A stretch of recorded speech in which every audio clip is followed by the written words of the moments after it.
اگر آپ کو ہماری ویڈیو پسند آ رہی ہے تو ویڈیو کو لائک کریں اور چینل کو سبسکرائب کریں۔ شکریہ۔ روزہ مقصدیت، افادیت اور فضیلت۔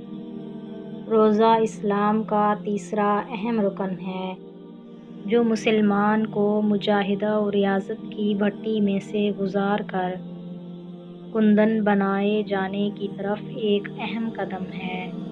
امت محمدی صلی اللہ علیہ وآلہ وسلم پر روزے 15 شعبان کو فرض کیے گئے اور اس بابت رب کائنات نے حکم فرمایا کہ فَمَن شَهِدَ مِنْكُمُ الشَّهْرَ فَلْيَصُمْهُ، تم میں سے جو اس مہینے کو پائے وہ اس کے روزے رکھے۔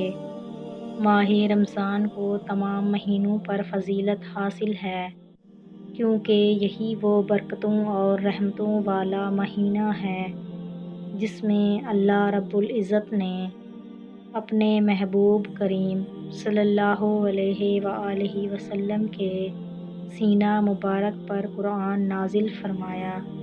ماہ رمضان کی آمد کے ساتھ ہی رحمت و برکات کا نزول ہوتا ہے اور انسان کے دل میں اس مہینے کا احترام پیدا ہو جاتا ہے، جس کی بنا پر قلب انسانی دنیاوی آفات سے دستبردار ہوتے ہوئے عبادات کی طرف راغب ہو جاتا ہے۔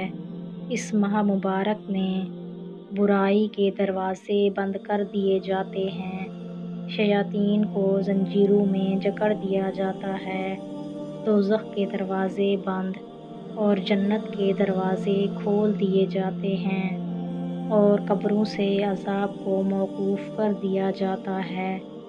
روزے کا مقصد تقویٰ کا حصول۔ قرآن مجید میں اللہ رب العزت نے ارشاد فرمایا، یا ایھا الذین آمنوا کتب علیکم الصیام کما کتب علی الذین من قبلکم لعلکم تتقون۔ اے ایمان والو، تم پر روزے فرض کر دیے گئے ہیں جس طرح تم سے پہلی امتوں پر فرض کیے گئے تھے تاکہ تم متقی ہو جاؤ۔